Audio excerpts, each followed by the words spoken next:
Hi, well, welcome back to another episode of Leaving a Rich Legacy. This is your host, Jessica Rich, and I am super excited. One, it's been a while since I've recorded a podcast coming from my event, but I'm so excited for our guest today, Danielle, who's going to spend some time with me talking about a very important topic. So, as you all know, Leaving Rich Legacy is really a love letter to my younger self. It's having the conversations that I wish I would have had as a child, a teenager, 20s, and even my early 30s, even a few years ago. But it's just topics that we don't often feel comfortable talking about in the Black and Brown community. And I love when I have guests who can come and share different topics with you to help you become a better version of yourself.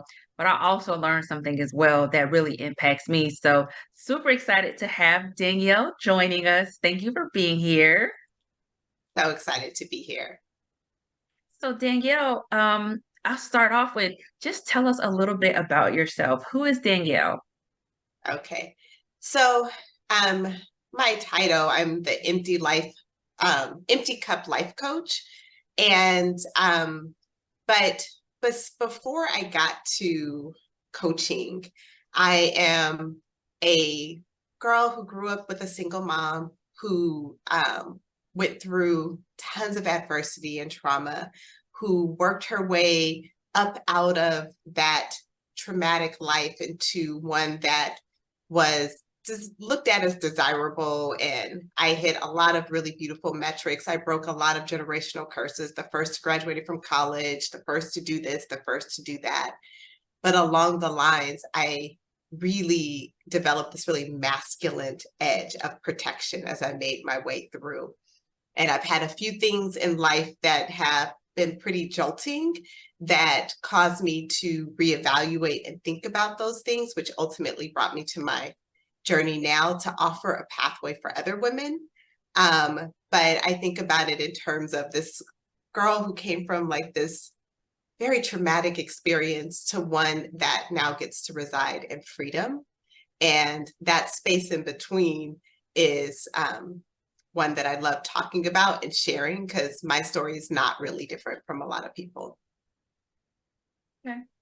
So you talked about, experiencing some traumatic events and you are a trauma coach as well. So how do you define trauma? Mm, Trauma is an adverse experience that changes the way you see yourself and the world and backed up by evidence. Oftentimes we think, and I know I did, I think of trauma as like blood and guts, right? But trauma is anything that changes the way you see yourself in the world. And it can be these nuanced parts that um, create these limiting beliefs. So, like if you hugged someone as a young child and they pushed you away, then the thought is, oh, when I hug people, I cause them to push away. And so you create this thought process, I'm not going to hug anyone because I cause pain when I hug. That's trauma. And it can be something like um, the things that we commonly think about, like rape and abuse. That's trauma too, but everything in between. It just changes the way you see yourself for the world. And it's backed up by evidence you can say that happened here or things that you don't remember. It's still trauma. So it's a very vast thing, but a lot of times we only talk about what's called the big T, not the little t. So, So I love that you talked about, so you think about it being like bloody, but not necessarily. And trauma for some reason, for some, we assume that it's physical, but you talked about it being everything in between, which I think is something important and something we don't realize. As I was just, really doing some research on you and trying to prepare for the podcast, I saw something about silent trauma. What's that? mm, it's the stuff we don't talk about, right? But everybody knows happens. So it's the elephant that's in the room that we pretend is not there. And it's absorbed. Oh, we don't talk about those things. And so we pretend like everything's okay. Um, but we know it's not. We know it's not okay. And it creates this dissonance, this dysregulation between, I know there's a problem, but everybody's saying there's not a problem.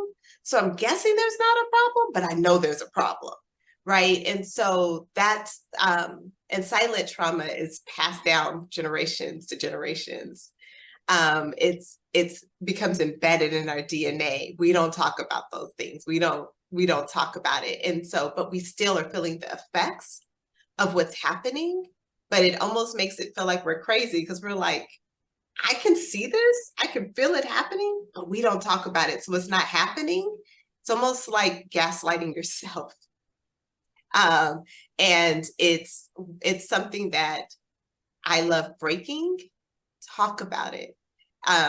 It's similar to how shame works, but when you turn the light on, so darkness is the absence of light, right? And shame operates like darkness, silent trauma operates like darkness. Flip the light switch, bring light to it, gives you your power back. It's amazing. So I want more people to flip the light, you know. Okay. So I'm happy you kind of went into detail about that and even talking about it being generational, because one thing that's very important to me, even with this podcast, is breaking those generational patterns and creating legacies. So when you think about the Black and Brown community, why do you think it's so important for us to have those conversations about the silent trauma? Having conversations about the silent trauma, even the pervasive ones, the ones that are open, or more easier to see. We have a lot of things built into keeping us, a lot of things that work against us. And trauma is yet another component that we control, though, that works against us if we don't address it. And so we do not need any additional things inherently working against us to keep us mute, inactive, and not living to the fullest of our potential. When we address um, unhealed wounds and trauma, we get our power back. We can remove the limiting beliefs that are created by unaddressed trauma. We can remove those.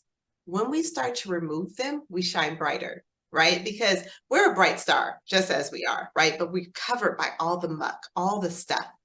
When we start to move those, the silent traumas, the hidden ones, the ones we're scared to talk about, the ones we're ignoring, as we start to clear those out, we start to shine bright and get our power back to really be able to be who we're called to be. And we have enough working against us as it is. We don't need this one too.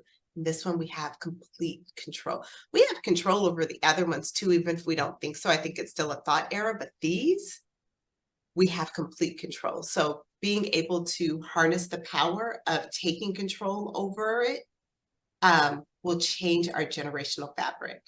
And we can do that today. Okay. Okay. So I have to ask you this question. When you think about those generational patterns and breaking them, can, for me, for instance, like, how can I help heal the generation before me? Right? When I think about me, focusing on past trauma and healing, how can I do that? By me doing the work. The generation before us. Hmm. Yeah. So I think I feel like the word that comes up is controversial, right? Because it makes people uncomfortable. But that's where change comes in.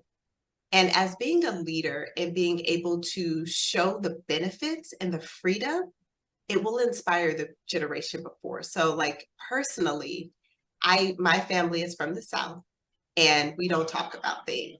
It's definitely something you don't talk about. Well, I've made it my motto to talk about and show. And so people now in my family have seen the freedom that it's offered, and now they become inquisitive.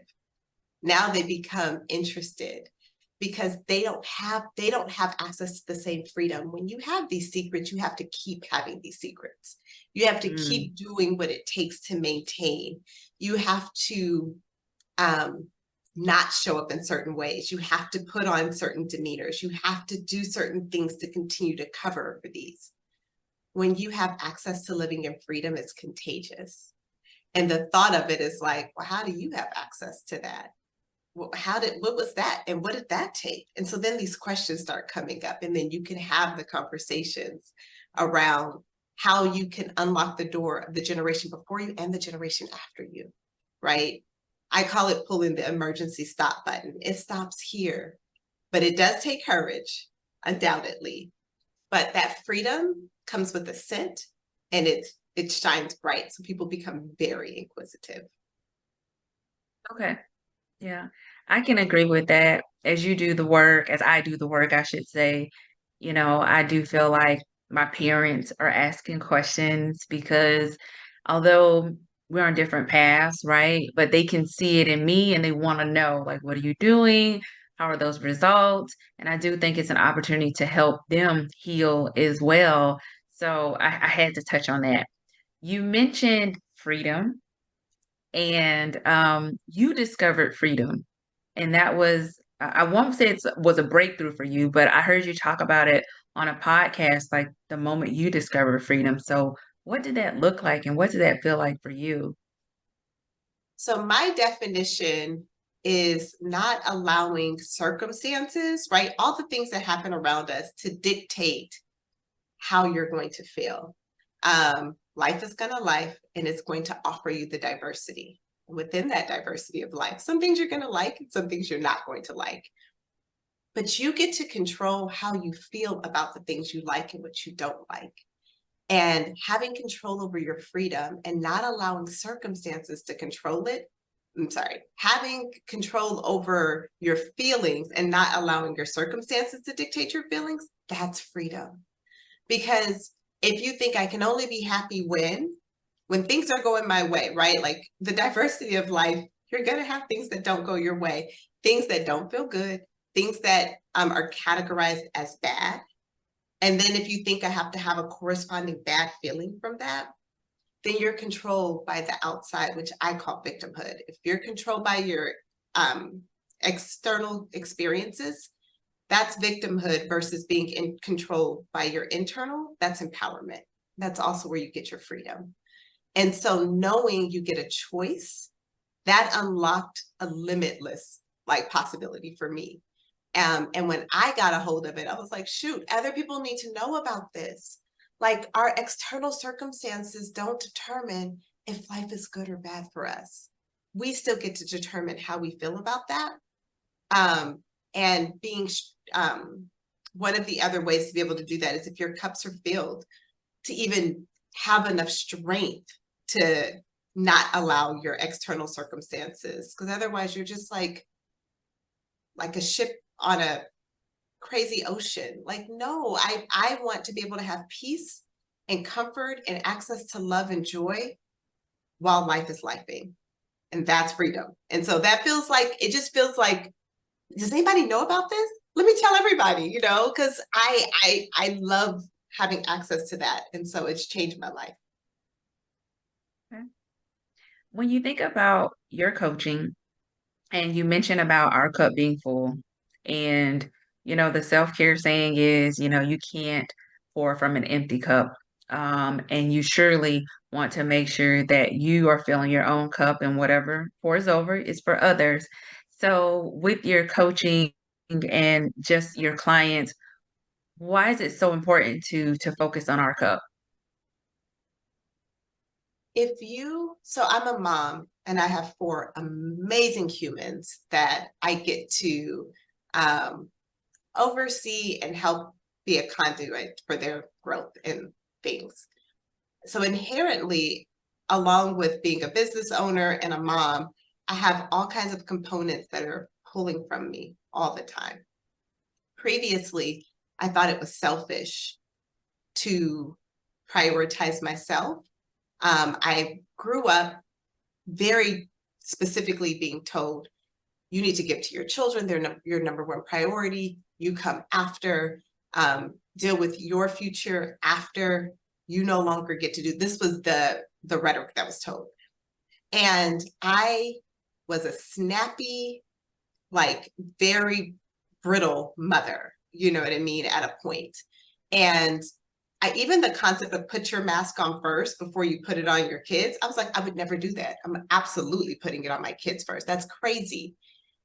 And when I took a pivot in life and I just looked in the mirror and I did not like who I was, I didn't like the quality of person that I was. I didn't like the type of mother I was.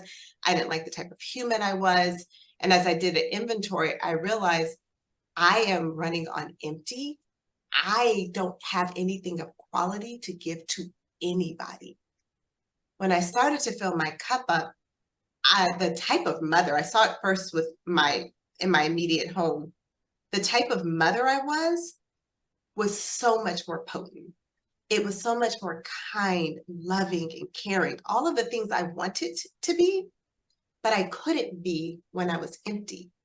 Then it started to trickle over into all of these other areas. And I realized it is more selfish to not fill your cup first than to prioritize it, because the quality of what you give to others is deficient. And the people that you really love and value are getting a really poor version of you. What would it look like if they got the best version of you consistently? What would that mean for you? What would you feel like? Would you be resentful when you had to show up and do these things? No, you would do it with joy, not fake joy, but genuine joy. What would that look like? And so when I decided, as I started to uncover that and prioritize that, I was like, oh, wait, this could be my state of being all the time. This is not an occasional thing. This could be what my life is. Oh yeah, again, more people need to know about this. It's not a bad thing. It's the thing to do. I can definitely relate with seeing how it has a domino effect in multiple areas of your life. And you realize that you're just a better version of yourself in whatever, personal, professional, interacting with others. So I could absolutely agree with that. Thinking about, so I think it's very important for us to make ourselves a priority. Addressing trauma is a part of that. And when you think about relationships, right? If you are in a relationship, if you're married, why do you think it's so important that those individuals, really address trauma, and how can it impact the relationships? Slightly controversial statement here. You can only attract what you are, right? Mm. So if you have some unaddressed trauma lurking around and you've been passing and hiding it, the person that you are going to attract similarly will have it. And in our adult relationships, they will come to a head, right? And so you get the opportunity to either address the symptoms and just fight along with it, or get to the core and deal with it and eradicate it. And the more that we get about the business of getting to the core, and so you're going to see reflections. Anything that triggers you and your partner is a reflection of what you have and what you are, or some version of that, and vice versa. And instead of vilifying the other person, it's really important to get curious. And currently, we don't live in a culture that when your partner performs poorly or does something you don't like, that you become curious about how that's a reflection of who you are. It feels more comfortable to vilify them and just say they're horrible.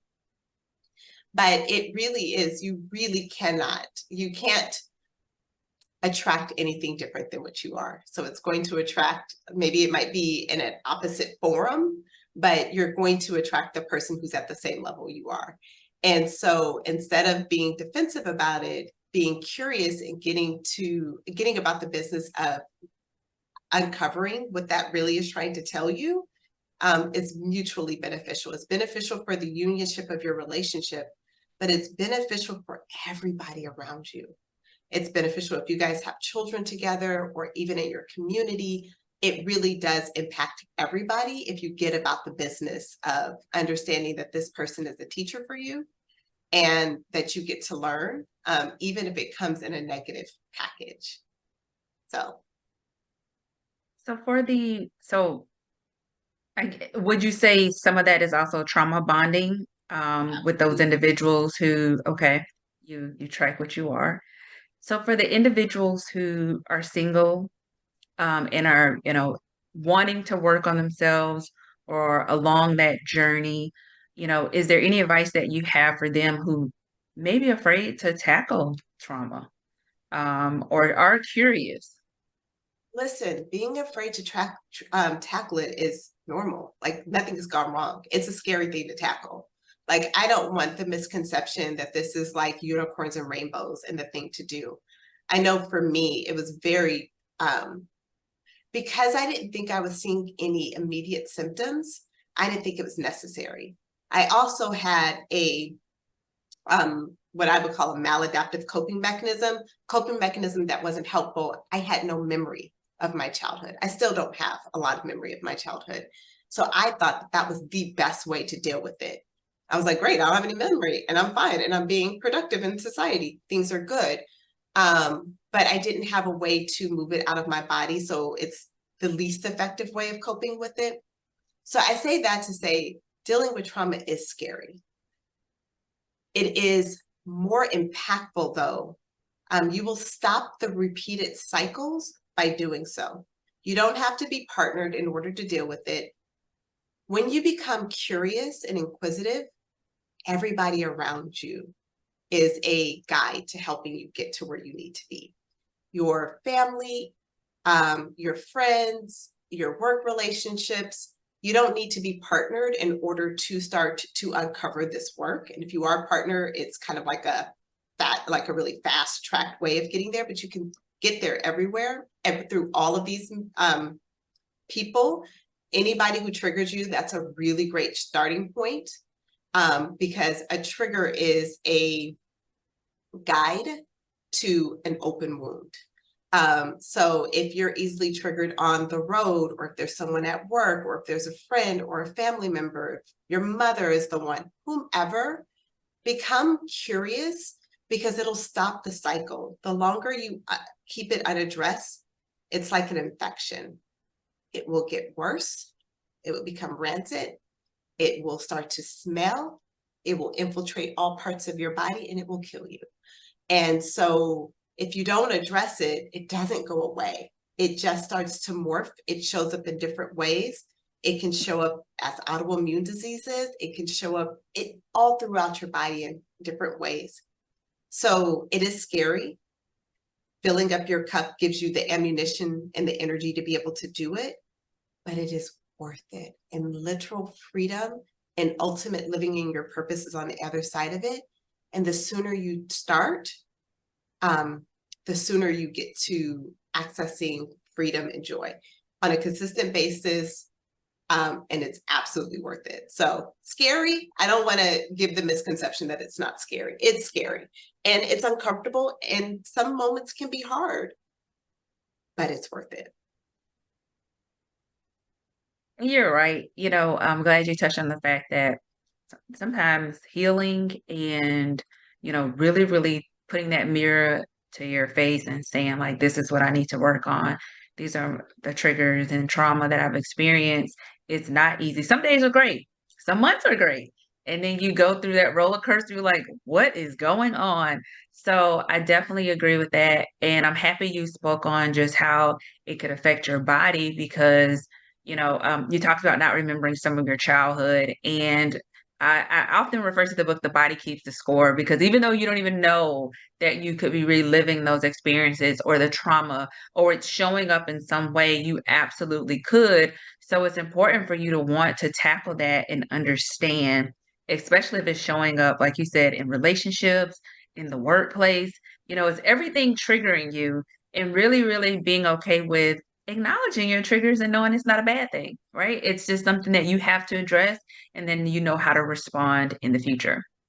So I'm glad you mentioned that about the symptoms. So for an individual who may have children, how can that trauma show up with the relationship with children and even family? Oh my goodness. And this, I would say, as a mom, release the guilt. So like the fact, like I want to start off by saying that. So what I'm going to say now, release whatever guilt you have. I've had to release the guilt.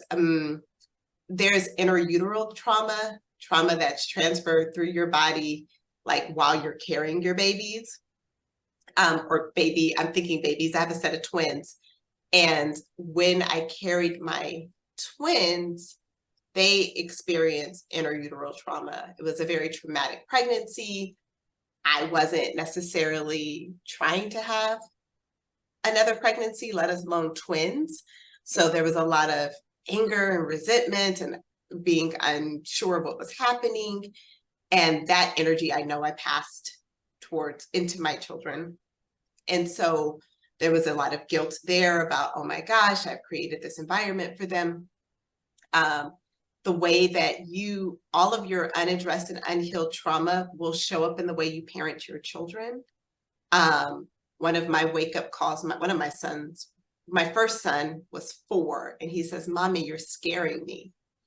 And so grateful for that beautiful moment, because I was yelling and I was responding in the way that everybody has parented me.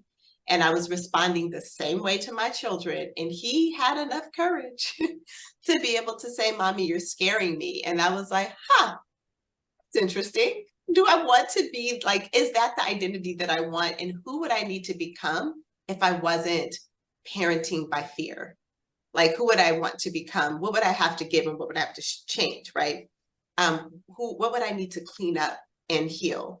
And so it will show up in our children, and we get to, the other thing I would say is repair is possible, and it's a really good way. So I'm very open and transparent with my children. When I make a mistake, when I parent from an old wound, when I do something that I'm not proud of, I tell them, like, yo, I'm really sorry about this. I operated in a way that wasn't my best self. I moved from a place of depletion. I was not conscious in the way that I was thinking, and I'm really sorry. And I just, how did that make you feel? What do you need? Right. And so I don't operate with pride that I should know. I tell them, hey, this is my first time being a parent. Not going to get it right. I'm messing up here. And I'm still dealing with some things that aren't healthy for me that I'm still working through. And I ask for your grace. And so I'm very open and transparent about it. And I let them know, but it does show up. The problem is when we're not conscious, then we keep repeating it. When we don't take responsibility. If him saying that I scared him didn't wake me up, I was like, that's fine. I'm supposed to be the scary parent because I come from the world. You don't ask your children's input. You don't get their buy-in. You don't treat them like an individual. They're your property. They should be quiet when you tell them to. They should do what they, like they didn't have a voice. I didn't have a voice as a child. I just sat down. I didn't talk. I did just as I was told. I didn't have an opinion.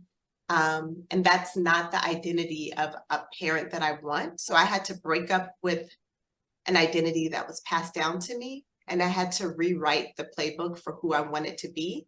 But I also had to understand, what traumas and wounds do I need to clear up in order to be this person that I want to be? Why does this matter? What benefit will this be? How will this change the generations to come? If I have enough courage and no ego to be able to change the trajectory. The last thing I'll say about this is my mother was furious at the way that I parented. She told me that I was going to raise these children that were spoiled brats and things of that sort. And she even said to one of my children at a point, she's like, "You're a spoiled brat." She used words that I wouldn't use to my children. And I got the opportunity to set a boundary that was very controversial, right? And I said, hey, if you ever want to be in this house again, you can't use these words. And if you do use these words again with any of my children, you won't be allowed back in this house. Now that's super controversial, right? Because it's my mother. But our paths were showing to be different. And do I have enough courage to break away from the path and do something different, even though there was no proof of concept? Nobody believed that my way was going to generate good results.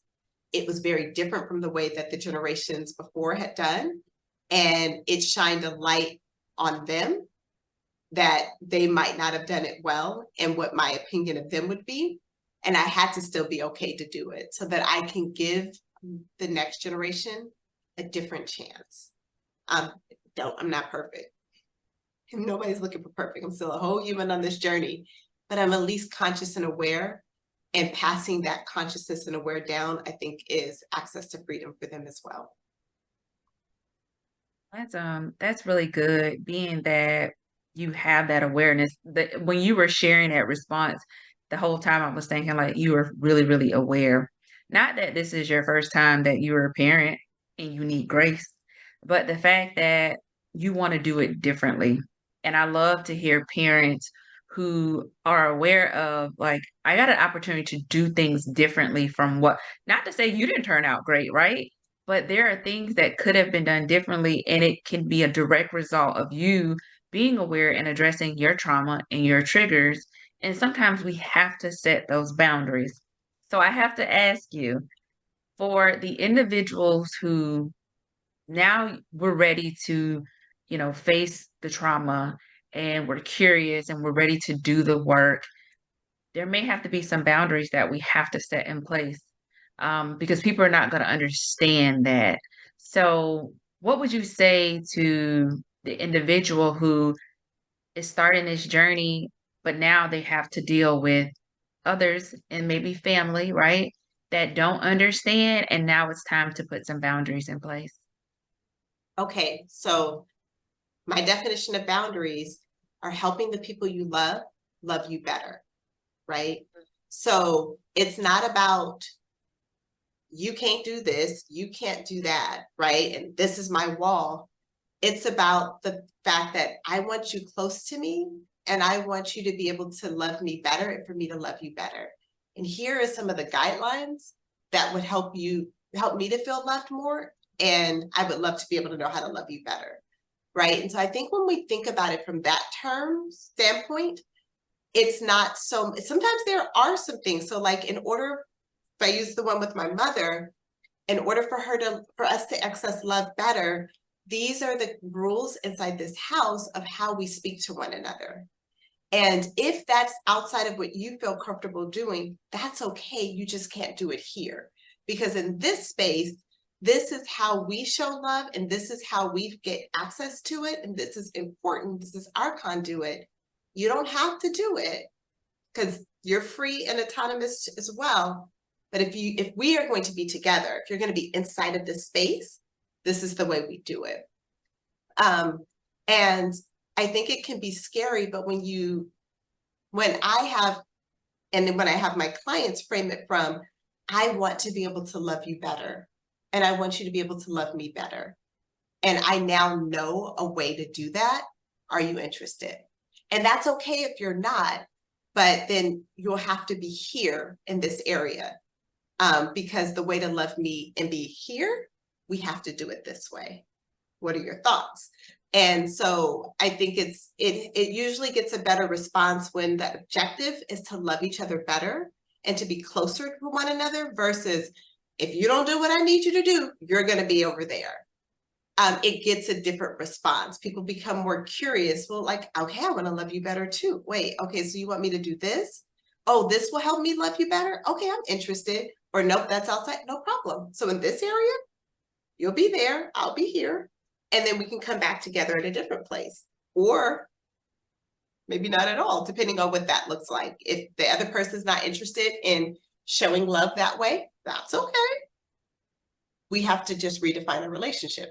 And that happens from time to time. And just leaving it open that if that changes, we'll redefine it again.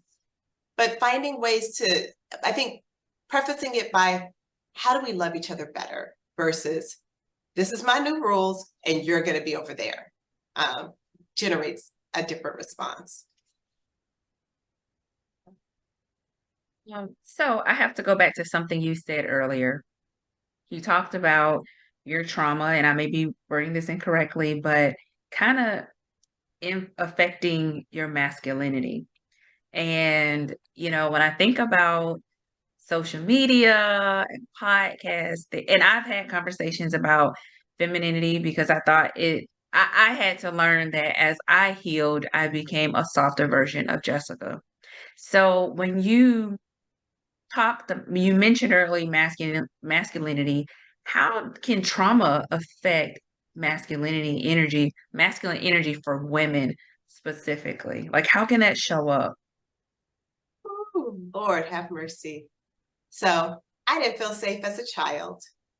And early on, I found out, or I developed the limiting belief that the only person that could keep me safe was me.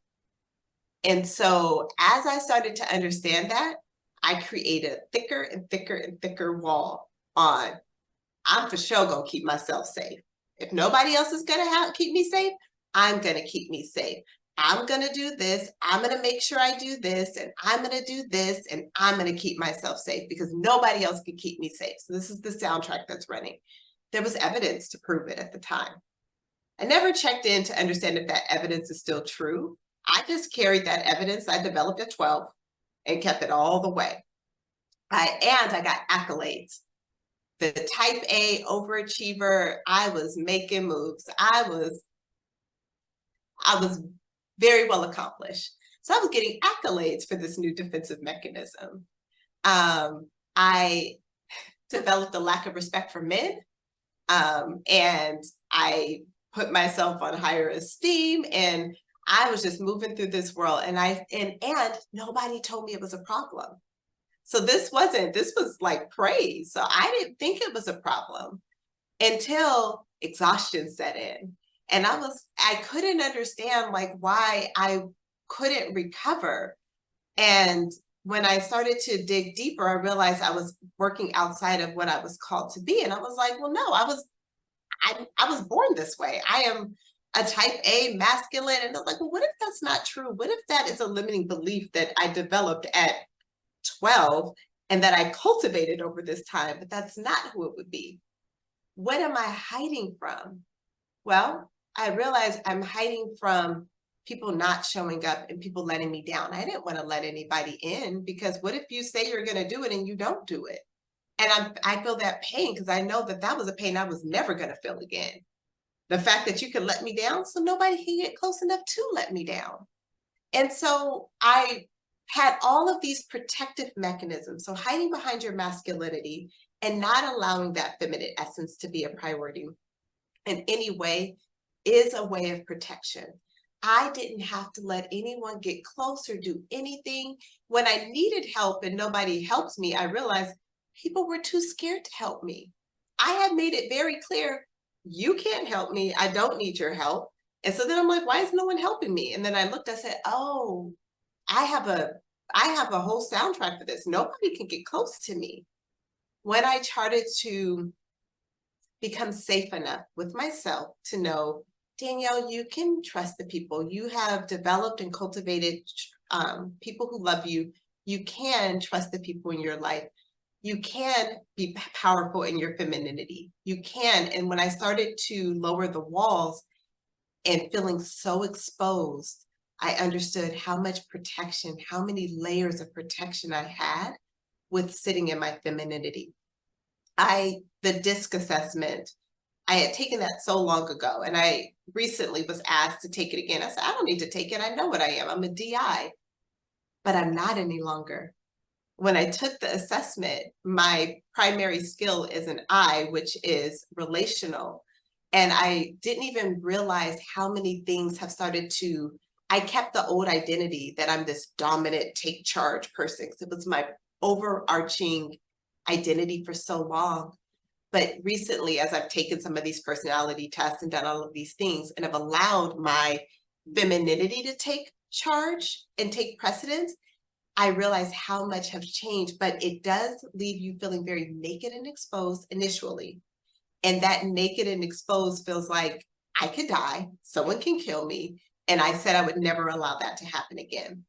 So, but I understand now how powerful being able to rest in your feminine is, and how influential and how you're able to really be impactful and not abrasive by able to do it. It has opened up so many doors.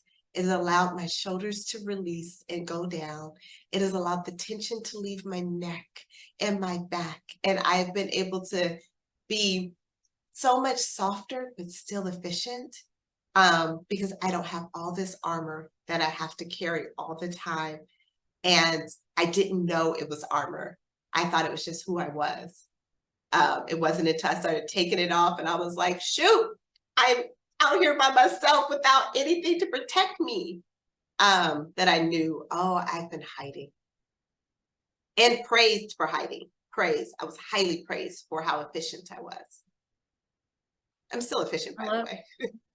Well, I love that you said that you were softer but still efficient. That was the one thing I wanted to point out because I do think, based on what you're saying, a lot of times as women, we are so masculine because it's based on some type of trauma experience that we had as a child.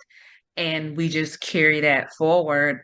And it could have an impact on relationships, not just romantic partners, but it can be friends, family, it can be in the workplace. We can be very defensive. And I'm speaking from I have had experience myself. You're very defensive and you feel like you have to do everything because you have to take care of yourself. You have to protect yourself. And by doing that, you don't allow yourself to just be because you're trying to do all of these things and you said you talked about like how you felt your shoulders releasing. You truly feel hard. And by, embracing your feminine energy, your femininity gives yourself an opportunity to just be yourself. And it just, like you said, just everything just softens. It really does. So I had to hit on that because I don't think people understand, women specifically, how trauma can have an impact on masculinity. And you said that you were praised for it. Would it be fair to say you were praised because most women probably were raised and praised also for being that strong person and they haven't possibly done the work as well? Absolutely. So my grandmother, single mom, 4 girls, actually, every woman in my family is single. Like they would marry, have children with one man, however they were going to have. I have one aunt, one child, one with 10. And then after they have their children, they divorce the man and they're by themselves and now they're raising their kids and they're doing everything themselves. Generationally for me, and even in my, like, societally speaking, it was the women have to do it. We're the ones that are going to do it. And when you see another woman, there you go. Look at you. You're doing it. And so praise, absolutely praise. Seeing another one, yep, you have to do it too. I know about that. We can relate to one another.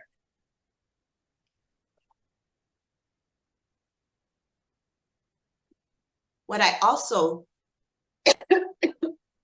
an unintended consequence of resting in femininity was getting closer to people. People were able to love me more because I gave them space to love me. When I had this strong boundary, no one could get close to me. Even people that I trusted didn't have access to me. And I think we don't realize how much we create space between thinking I have to. Even when we're praised with one another, we're not really allowing for deep-rooted community because it requires vulnerability. And vulnerability means you're not safe. And so vulnerability does not mean you're not safe. Historically speaking, that's a thought that if I'm vulnerable, I'm not safe. I'm left to be hurt. Vulnerability really is a pathway to love and deep connection, and doing it in safe spaces. So that was my last cough, I promise. Actually, I don't know, but I hope so. But I think that I was definitely praised, and the metrics seemed like I was doing a really good job. But I left people in my pathway. I left so many wounded people along the way, lack of connection, lack of caring, on how my ways impacted them. Like all of those things, I left all of those in my trail, but I was making progress and things were looking good. The metrics were happening. The money was there. Like all the things were happening. So it seemed like things were going well when you look at the metrics that society measures. But what was the cost on myself and my community, my loved ones, the people I value the most? What was that cost? That was unmeasured. It was one that we don't feel like we should measure because it's the ones we can kind of hide. Um, Being vulnerable and resting in your femininity takes courage. It takes self-awareness. It takes the desire for healing, the hard conversations. And most people are thinking like, if I can skip that and still be effective, I'm going to do it that way. But the long-term gain on that, we're not talking about. My grandmother died of uterine cancer. And I can see a history of people in my family dying of some kind of disease that has killed them from the inside out. And I believe it's in direct relation to the inability to look at the things that are killing them. It finally showed up in something that's measurable by a doctor, but what was showing up before. And I want to have those conversations where we're bold enough and we create spaces that are safe enough to have the conversations that previously had to remain silent, that we can be successful and be vulnerable. We can put our shoulders down and not have our body tense. We don't have to carry this armor. We can be effective without being dominating. And we, especially like in relationships, I found out I desired an alpha male, but I had no idea how to coexist with one. And that was very eye-opening. And I became super curious. I'm like, oh, well, that's interesting. And even raising dominant male children has been interesting because now I have a 15-year-old who's 6'1". I don't parent him like, I treat him like a male adult. I have different types of conversations with him. There's no way in the world I would have done this before, but I seep into my femininity even with my male children. I'm still the parent. I'm still providing, a safe haven and respect, and I don't treat him like a male romantic partner. I treat and respect him like an autonomous male human, so that he understands what that looks like and feels like, and he gets to start to develop his. There's no way I would have done that before. I wouldn't have felt that that was a respectful thing to do, but even seeing how he started to morph into a different, more confident person is another gift dealing with my trauma offers my children, even my daughter too. I like that you touched on just even your son, because, being feminine is not, wearing pink or flowers. It is truly just how you navigate through life. And like you said, even with your sons, you're being a feminine mother, right? You're still doing what you're supposed to do as a mother, provide and protect, but you're comfortable in that space. And I do think as we all go through this journey of self-discovery and healing and tackling traumas, as women, I can say you just allow yourself to be in that space. And also, don't be afraid to change the narrative, right? You're saying in your family, everyone was, had that masculine energy. They're strong. They're single mothers. My mom, my parents divorced, so I was raised in a single mother household with my mom and my aunt. But I get to change that because they did what they had to do. But I get to change it a little bit differently, even though I'm single now and I don't have to wear that armor, right? And be so tough because that's not the life that I want to live. Now, if somebody want to come take this trash out every Friday, I would love that. But it to your point about with how you raise your children, even in the workplace, I've learned how to be more feminine because I work in an environment where there's mostly men. And that has been a beautiful thing for me. So love that you touched on that. Love. So I know that you cover a lot. Cover a lot. So this has been perfect. But I want to ask you about a little bit about your coaching and learn a little bit more about core coaching that you offer. So CORE stands for Courageously Overcoming Rooted Evidence. And that speaks to trauma, right? So it takes courage. And rooted evidence is what trauma is. You have example after example of something that you never want to experience again. And you want to keep yourself safe. I offer coaching. I work with women. I work with women who are overachievers, who have those limiting beliefs that they have kept them safe, and they're ready for a change. They know that they have reached a point where this no longer feels good. They have the tension everywhere in their bodies, and they're like, I know that there's a different way, and I'm ready to do it. And they have the courage. The courage is just the identity of like, maybe there's something different. I want to at least be curious to break a cycle. And getting to the core. So my philosophy is, if we deal with the core, the symptoms have to go away, right? So if we deal with your deep feeling of unsafe and that nobody is there, there's a lot of my clients, they say, I have no help, but they can't even see help that's available because they have trained themselves to not be able to see it. Being able to have the courage to start doing the work unlocks all the beauty that's around you that you can no longer see, because we see through these filtered glasses that distorts our reality. So I coach women. It's a 12-week process, and we meet one-on-one every week. And during that process, I help you to move all of the stuff that's been covering your light so that your light shines brighter. And it's such a beautiful process. Awesome. Awesome. I have one last question for you. I have two, but this is the one last official question that I have to ask. And it's my favorite question of the podcast. But if you could have a conversation with younger Danielle, what would you tell her? I would tell her it's okay to let down your armor. And I would tell her she doesn't have to fight her way in the same way. So, and to question things more. So I would tell her she doesn't have to have all the armor. I picked up a lot of things that were unnecessary, and I allowed things to be heavier than they needed to be. And I would tell her she can trust herself sooner.